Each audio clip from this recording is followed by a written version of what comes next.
Então, nessa ação penal 505.1606.23, quantidade de depoimento do senhor Eduardo Constantino da Cunha. Senhor Eduardo, então, continuando aqui, por que esse pagamento através do Posadas? Precisamente foi utilizado o Posadas para poder constituir os advogados que foram representá-los. Eu utilizei a estrutura do Posadas para poder buscar, junto com ele, a solução para ele. Então, por isso foi utilizado o Posadas, e por isso até porque eu fiz o pagamento da segunda parte, porque eu tinha um compromisso mesmo, depois que ele já tinha falecido, eu não poderia me furtar o compromisso, e até porque o Posadas era administrador de um trust meu. E o senhor tem informação de que qual conta do senhor Fernando Diniz recebeu essas transferências que o senhor afirma aqui de 400 mil? 400 mil foi para cobrir, que eu transferi para cobrir aplicações que ele fez comigo em cima da minha conta mesmo, que ele estava comigo com obrigação.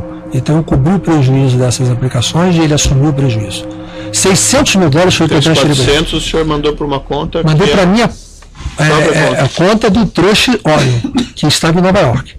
Eu peguei emprestado para poder cobrir o prejuízo. Depois, quando eu transferi todo o trust para a Suíça, veio os ativos que eu tinha. Tem esses 400 mil que o senhor está cobrindo, então, na verdade, o senhor transferiu para uma conta que era do senhor também? Que era a conta que era minha. Que era minha não, que era do trust que me pertencia. E isso era empréstimo pro... Não era empréstimo. Eu fiz... veja bem, a minha relação com o Fernando Diniz, não só eu fiquei com a participação dessa aplicação que ele tinha, como também ele começou a se interessar a fazer aplicações juntamente comigo. Só que ele fez aplicações, quis fazer aplicações que estavam tendo perdas, eu não quis manter. O senhor tem alguma prova de alguma transferência que o senhor fez para alguma conta do Fernandinho? Se eu conseguir ter acesso a todos os extratos das contas pretéritas, eu certamente poderia comprovar. Mas não seria o caso desses 400? 400 eu transferi para a própria conta. O motivo foi esse, eu queria liquidar a posição com ele, e eu não tinha recurso disponível, eu peguei um empréstimo no próprio banco e transferi para Nova York.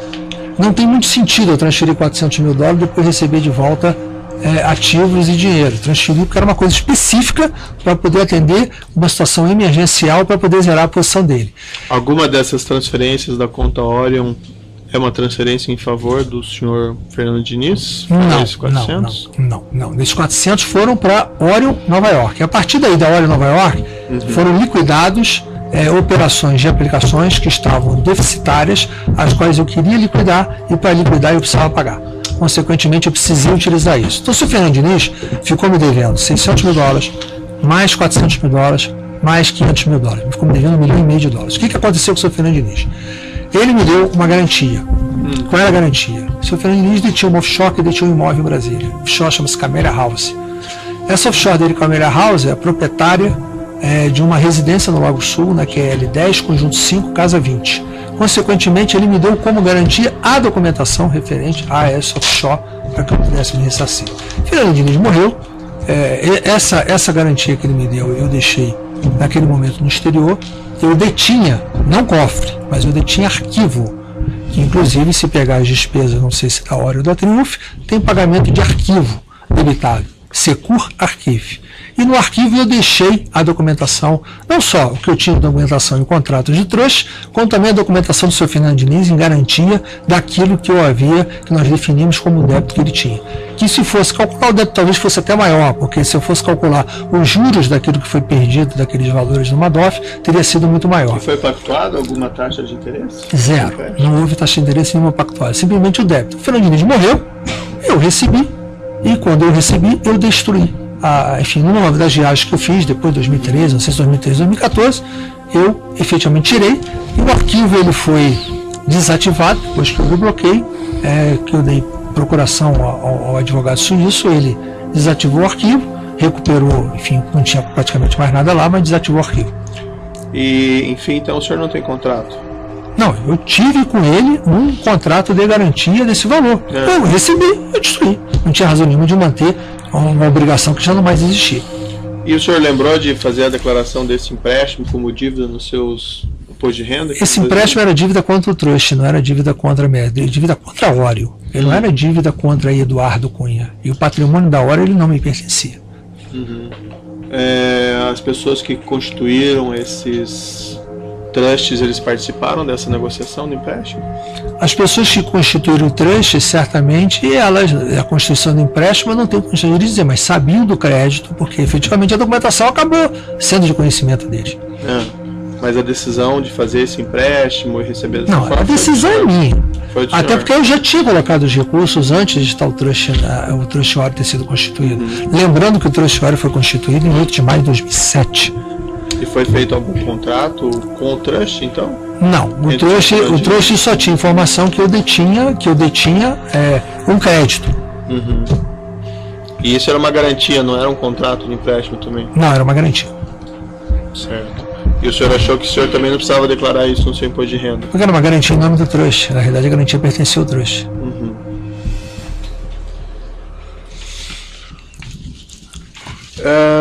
Pois bem, o senhor tem alguma testemunha, alguma prova desse empréstimo do senhor Fernando Diniz? Eu tenho a impressão que, na época, talvez o parlamentar mais ligado a mim, que testemunhava muito a nossa relação, além, depois aqui, falou até da perda do Madoff, que foi deputado João Magalhães, na época era deputado federal, mas o deputado Nelson Bournier, que não é mais deputado hoje, mas foi deputado nesse período, ele entrou junto comigo na eleição de 2002, e era muito ligado também ao Fernando Diniz, e ele conheceu bem isso. Então é uma pessoa que pode dar algum esclarecimento no seu nível de conhecimento que ele possa se recordar, mas com certeza absoluta ele estimulou muitas discussões financeiras com relação a gente. Inclusive sobre esse empréstimo? Inclusive sobre esse empréstimo. Por que nenhuma testemunha confirmou a existência desse empréstimo ou tinha conhecimento disso? Porque, Excelência, quando nós fizemos o rol das testemunhas de uma forma muito precária aqui, a gente foi contestar denúncia no seu conjunto. Eu trouxe testemunhas para comprovar que, em primeiro lugar, eu não tive qualquer participação na nomeação de Sr. Jorge Zelada. Isso ficou claramente comprovado por todas as testemunhas aqui. Eu quis trazer claramente que não houve a reunião que está me atribuindo o Ministério Público da denúncia no domingo, 12 de setembro de 2010, nas vésperas da campanha eleitoral, lá do prefeito Eduardo Paes. Então eu procurei corroborar os fatos.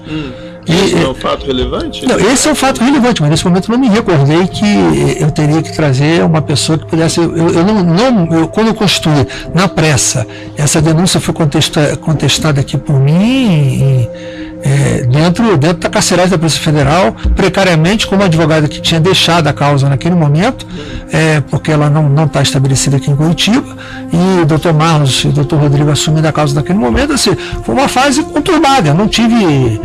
Não estava na minha. Você deu uma entrevista sobre esses fatos ainda em 2015? Não deu tempo de, antes mesmo da sua prisão, de levantar isso? Excelência, o problema não se trata de levantar os testemunhos. Eu, por exemplo, tem detalhes que a cada dia que passa eu tomo mais conhecimento. Quando eu pego, por exemplo, meu processo de separação judicial da minha primeira esposa, eu me lembro de fatos que eu não me lembrava. Eu tomei conhecimento disso aqui sexta-feira passada, que me foi trazido pelos advogados. Então, são fatos que a gente vai se lembrando na medida que a gente é forçado a fazê-los. No momento que eu apresentei a contestação, a única coisa que eu informei meus advogados para contestar é que era uma operação privada de empréstimo entre eu e Fernando Diniz.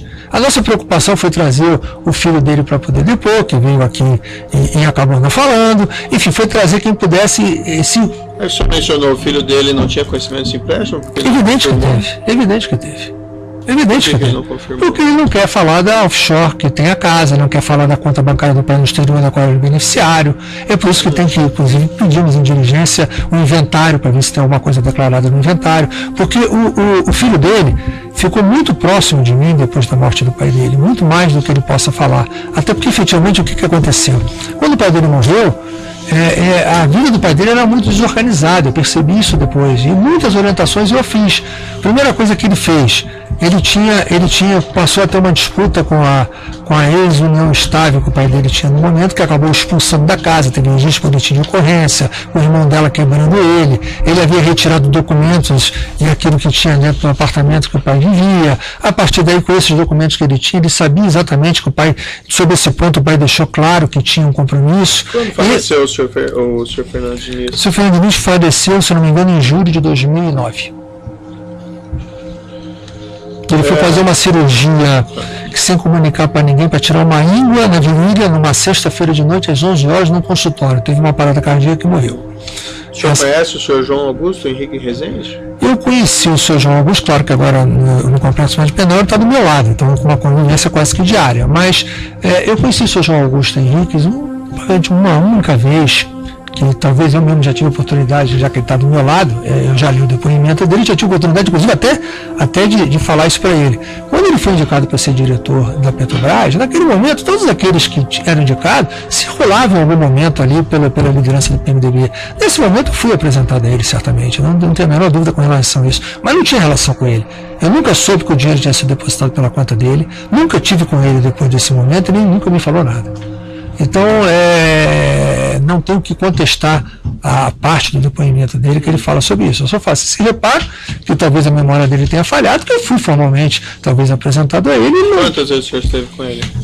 Se eu tive 2 vezes na vida foi muito, não tive relação. Eu fui apresentado a ele porque era candidato que o Fernando Diniz estava defendendo a bancada para ser o diretor da Petrobras. Certo. E os seus encontros foram o quê? No Congresso? Não, encontrei ali, nós temos o que acontece, como é que é a vida parlamentar de todos nós. Os parlamentares raramente frequentam seus gabinetes, nós frequentamos muito o espaço da liderança do partido. E a liderança do partido você encontra todos os parlamentares, e tem várias salas, e muitas reuniões são feitas ali mesmo. Então, o Fernando Diniz esteve com ele, ou estava com ele ali. Então eu conheci ali. Nas 2 vezes foram no Congresso? Foram no Congresso. Se eu não me engano, foram no Congresso. E o senhor tinha alguma relação comercial com ele? Nenhuma. Relação financeira? Nenhuma relação. Chegou a falar sobre esse empréstimo ou coisa parecida com ele? Não. Certo. E aí, mas o Felipe Diniz tinha relação com ele. E houve o apoio da bancada para que ele se tornasse diretor? Veja bem, Excelência, o que aconteceu foi o seguinte: nós vivemos um processo político, a qual era meu segundo mandato, iniciando meu segundo mandato de deputado federal. No primeiro mandato de deputado federal, eu era oposição ferrenha ao governo do ex-presidente Lula, fazia parte do grupo do governador Garotinho, que defendia uma candidatura própria à presidência da República do próprio Garotinho. Naquele momento, houve até um episódio, greve de fome, aí disputamos uma convenção, perdemos a convenção com pancadaria e acabou o PMDB não apoiando nem a reeleição de Lula e nem tendo um candidato próprio. Garotinho anunciou para o Pedro Simão perdeu a convenção, acabou não realizando a convenção. Em 2007, e naquele momento a bancada tinha um líder lista, cada hora trocava o líder, uma brigalhada, tira lista, põe lista. Quando chegou em 2007, nós nos reunimos e aí fizemos uma coordenação de bancada e fizemos um acordo político, em que o Michel Temer era o presidente do PMDB, era deputado, e acertamos de todo mundo ir junto, ter um único líder, não ter mais briga, pacificar e o PMDB participar do governo. Então, naquele momento, o que aconteceu? O PMDB já tinha iniciado o segundo mandato do Lula, não tinha nem trocado o ministério entre a posse do primeiro e o segundo mandato, mas em março de 2007, ele começou as trocas ministeriais e nomeou os ministros do PMDB. Ele nomeou Jadevir ali no Ministério da Integração, pela bancada do PMDB da Câmara, nomeou Temporão para o Ministério da Saúde, pela bancada do PMDB da Câmara, obrigado a apoiar, nomeou Reino Stefanes, ministro da Agricultura, pela bancada do PMDB da Câmara. E a partir daí, havia cargos de segundo e terceiro escalão, que foram definidos os grupamentos de bancada por coordenações regionais. E nós fizemos o Henrique Alves líder em cima desse acordo, todas as coordenações juntas, elegemos unicamente o Henrique Alves, apoiamos a eleição de Quinário para a presidência da Câmara, enquanto a partido ele apoiar Michel para 2009, fizemos esse acordo, e dentro desse acordo, Fernando Diniz comandava a bancada de Minas Gerais, ele era o coordenador da bancada. Então, tradicionalmente, a bancada de Minas Gerais, ela não tinha muita tradição. Normal teria sido, inclusive, até a própria bancada do Rio, porque o Rio tinha muita influência de royalties de petróleo. Pode ser mais objetivo, né? Mas tem a ver com o contexto. A bancada do Rio tinha petróleo, tinha royalties, mas efetivamente a bancada de Minas Gerais tinha um interesse, por causa do desenvolvimento da Gasmig, de ter uma diretoria não a de internacional, de exploração da Petrobras. Consequentemente, eles optaram por escolher o cargo da diretoria da Petrobras e pedir. Foi o que o Fernando Diniz definiu com a bancada dele. A bancada a qual eu coordenava, que é a bancada do Rio de Janeiro, preferiu indicar o ex-prefeito Luiz Paulo Conde, que era ex-vice-governador, para Furnas, que Furnas era uma empresa que era sediada no Rio de Janeiro. A bancada escolheu indicar Furnas e a bancada do Centro-Oeste, que era outra grande coordenação, veio aqui depois, escolheu uma vice-presidência da Caixa com a vice-presidência do Banco do Brasil. E o Fernando Diniz tinha autonomia para fazer da forma que a bancada assim o queria. Então ele escolheu o João Henrique, não tinha que ter apoio nosso não. O João Henrique não passou. Inclusive na denúncia fala, e perguntei muito isso nas oitivas, a denúncia fala sobre uma matéria jornalística de uma reunião no Planalto sobre a CPMF, e o presidente Michel Temer negou a reunião, mas ele fala na matéria. O que aconteceu com aquela matéria? Então é importante explicar. Os acordos eram que todos os cargos só fossem nomeados em segundo escalão após a votação da CPMF. O que acontece é que o PT nomeou na frente a Graça Forte para a diretoria de gás, naquele momento, feito pela ex-presidente Dilma, e nomeou o Dutra para a presidência da Petrobras. Aquilo irritou o Congresso inteiro, porque se é para depois da CPMF, então o pessoal teve uma revolta, não porque queria o cargo, a revolta porque o PT estava se aproveitando da situação, e aí gerou essa revolta no Congresso. Aí assumiram o compromisso que ia nomear tudo depois, e vetaram o nome do João Augusto, foi que eu tive esse conhecimento. Esse conhecimento quem vetou e por quê? A informação que chegou pelo Fernando Diniz à época, até o próprio Michel, que quem cuidou disso, quem foi o interlocutor foi o Michel Temer e o Henrique Alves. A informação trazida pelo Michel Temer e pelo Henrique Alves foi do veto. E o veto foi por causa do processo, segundo que teria um processo no Tribunal de Contas. Se é esse o motivo, não sei. A ficha não teria passado por essa motivação. Como entrou o Zelada aí? Aí foi o Fernando Diniz que trouxe o nome do Zelada. Eu não sei lhe dizer como. Foi uma coisa assim, muito rápida, porque havia a convicção do Fernando Diniz que essa nomeação sairia. Então ele teve muito pouco tempo para poder construir uma substituição. Eu não sei como ele fez, como ele conheceu o Zelada, da onde vinha a relação dele com o Zelada. Conheci depois só que ele virou diretor em 2, 3 eventos oficiais, sem nenhuma intimidade, sem nenhuma relação. Ele é uma pessoa muito fechada, inclusive. Então não tive nenhuma relação com ele. O senhor João Henrique, quando foi ouvido, ele mencionou que não conhecia o senhor. Eu acho que é um equívoco dele, porque talvez ele conheça. Como eu sou político, consequentemente a gente está mais habituado a lembrar ou tentar relacionar as pessoas com quem você teve algum contato. Ele, por ser um outro tipo de pessoa, para ele talvez conhecer foi ter algum tipo de relação. Relação não teve. Mas eventualmente ter conhecido, eu me lembro, se perguntar se eu me lembrava da fisionomia, talvez não lembrasse. Hoje, obviamente, essa opinião está deturpada, que eu estou vendo a fisionomia dele no meu lado todo dia. Mas, consequentemente, naquela época, efetivamente, não. Então, mas eu me lembro claramente que o Fernando Diniz era uma coisa usual. Da mesma forma quando o Luiz Paulo Conde, quando foi indicado, ele foi a Brasília e houve um jantar da bancada inteira oferecendo em homenagem a ele. Então isso faz parte da relação política. O Ministério Público afirma que o senhor João Augusto Henrique Rezende intermediaria comissões de contratos da Petrobras para agentes políticos, inclusive aí no caso o senhor.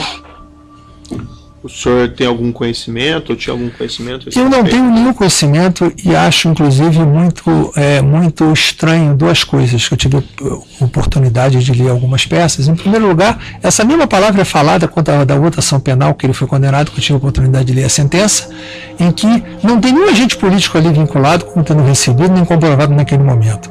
E, por outro lado, nessa ação penal, se fala de uma transferência que foi feita, essa transferência de $1,5 milhão, mas ao mesmo tempo fala de $7,8 milhões de transferências que foram feitas que não foram identificados.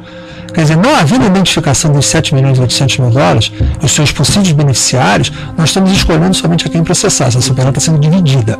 Então, você sabe quem são? Não sei, gostaria muito de saber. Eu acho que deveria haver investigação, a quebra de sigilo dessas contas e a busca da investigação para responsabilizar se há efetivamente ou não um agente público. Mas até agora, só estão colocando com relação e esqueceram que na informação que consta da denúncia... Eu acredito que o Ministério Público está cuidando disso. Eu espero que cuide. Não precisa se preocupar.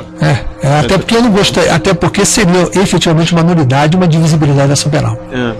O senhor deve ter visto também algumas gravações que foram feitas com o senhor João Henriques. Não tive conhecimento dessas gravações, não tive conhecimento. Tem uma gravação que ele teria afirmado a um repórter. Excelência. O evento 1, anexo 19 dos. Eu tenho que me lidar com as peças processuais. Os depoimentos dele, eu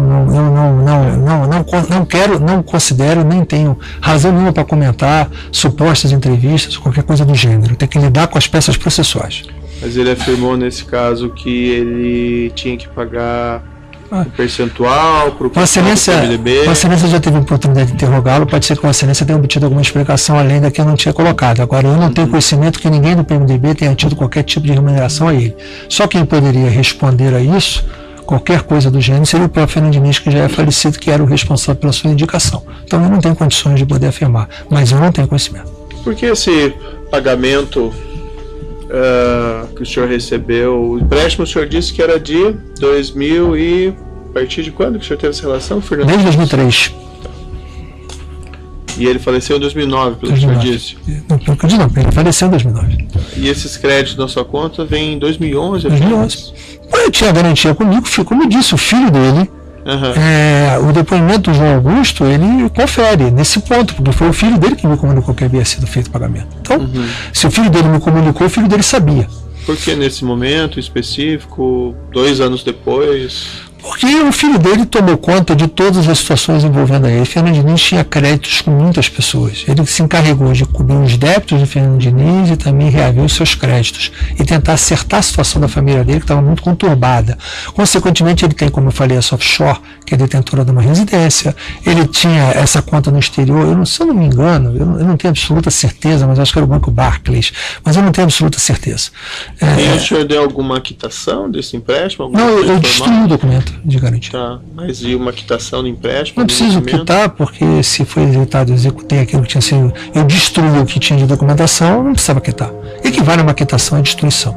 Essas transações de $1,5 milhão, $1.500.000, tanto quando o senhor repassou o dinheiro, quando o senhor recebeu de volta, sem contrato, sem documento? Não, sem contrato não, tinha documento. Tinha um documento de garantia. Ela não era sem documento. O documento que o senhor não apresentou, né? Eu não apresentei, não, eu destruí, não fui instado a apresentar. Se tivesse estado a apresentar antes que eu tivesse recebido, talvez eu apresentasse. Quando foi feito o empréstimo também não tinha contrato? Não, ali não, porque ele estava me dando uma cessão de parte da sua aplicação, era um outro tipo de documento, que foi, obviamente, quando cessou isso, foi encerrado. É um outro tipo de situação. Veja bem, Excelência, ele tinha uma aplicação, para deixar isso bem claro, ele tinha uma aplicação de, supor, $20 milhões. Aquilo tinha uma remuneração anual que, se resgatasse antes, perdia o direito à aplicação. Perdia o direito à remuneração da aplicação. Então, se ele tinha $20 milhões, numa remuneração de 10% ao ano, se ele desaplicasse por causa de $600 mil, ele perderia $2 milhões. Essa era a lógica da operação. A lógica não era outra que não fosse essa. O senhor Idalécio de Castro Rodrigues... Nunca ouvi falar na minha vida. O senhor acompanhou de alguma forma essa... Nunca tomei conhecimento. Eu nunca tomei conhecimento desse contrato. Nunca estive na Petrobras. As 2 únicas vezes que eu estive na Petrobras, antes de meu mandato de deputado federal, foi numa audiência acompanhando a ex-governadora Rosinha, quando o presidente era Gabriele, e uma audiência com a então presidente Graça Forte, levando o prefeito de uma cidade a qual eu era votado, onde era a sede do Compes, que era Itaburaí. Foram as 2 únicas vezes que eu pisei na Petrobras na minha vida. Eu nunca estive com zelada em qualquer conversa, dentro da Petrobras e fora da Petrobras. Eu nunca estive na Petrobras tratando de qualquer interesse que não fosse essas 2 vezes que eu lá estive. Então, eu nunca tratei. Você teve conhecimento desses depósitos feitos na conta Orion? Em 2012.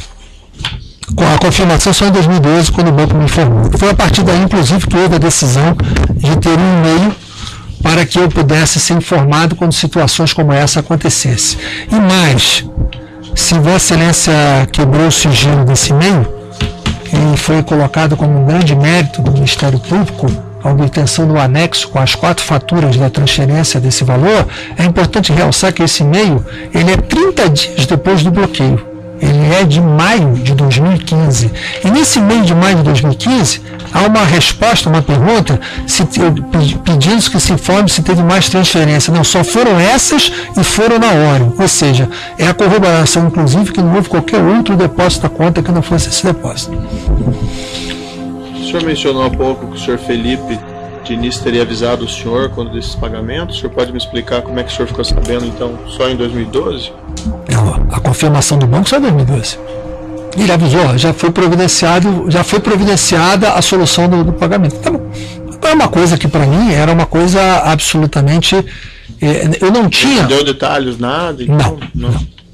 Só o senhor tinha $1 milhão, ele falou que ele pagou o senhor e o senhor não levantou os detalhes? Excelência, eu não tinha como ter contato, a não ser que fosse através de uma das visitas pessoais que tinha. Então, se ele disse que efetuou o pagamento... Como é que ele disse que efetuou para o senhor? Ele me disse que efetuou o pagamento. Mas pessoalmente?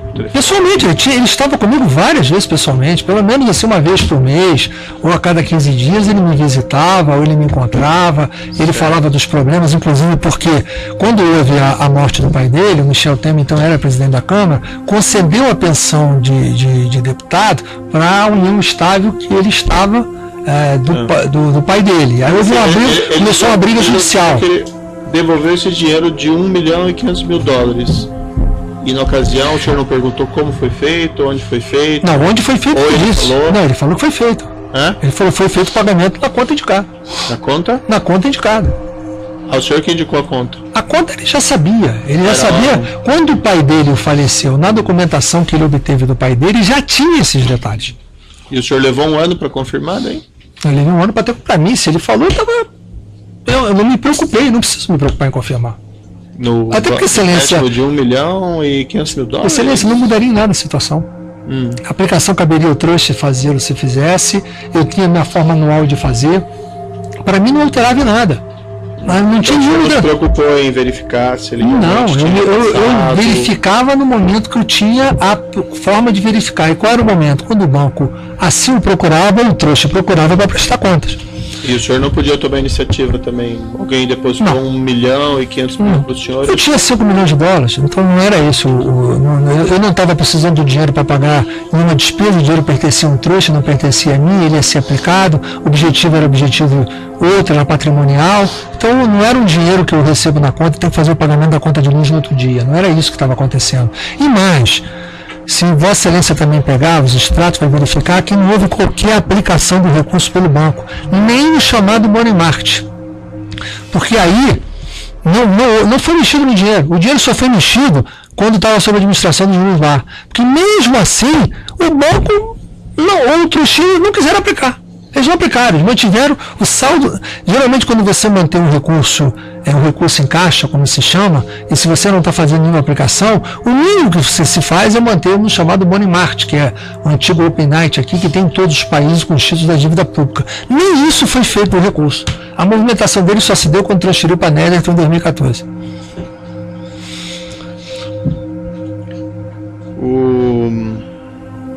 O senhor, naquela entrevista que o senhor deu ao Jornal Nacional, o senhor foi indagado, agora presente, né? O senhor nunca chegou a cobrar esse dinheiro, porque de fato é muito dinheiro, $1 milhão. O senhor respondeu, ele morreu. Quando ele estava vivo, sim, obviamente a gente fala sobre isso. Ele tinha assim, no momento antes de ele morrer, ele tinha essa orientação, se porventura, quando ele tivesse condição de me pagar, de como ele devia fazê-lo.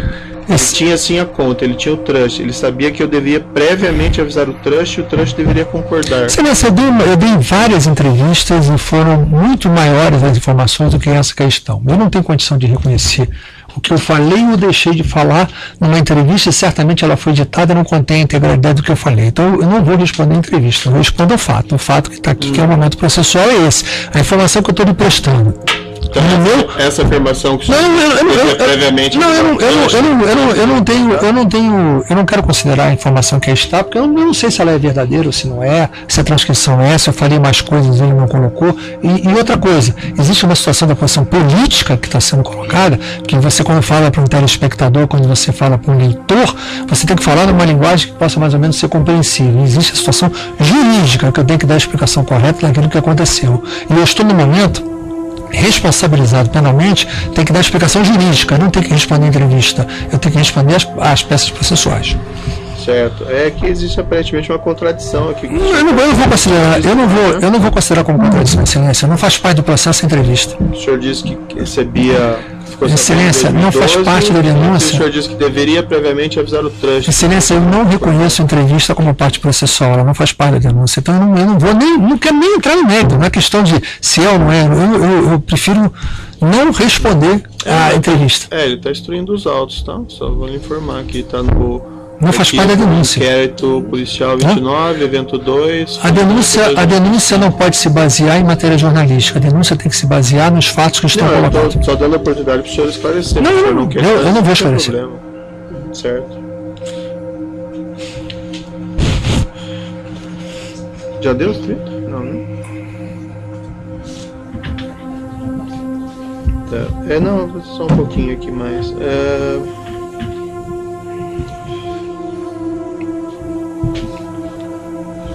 Bom, acho que por hora são as questões do juízo. Eu passo ao Ministério Público sem prejuízo de alguma indagação adicional. Pode interromper, a gente começa no novo áudio.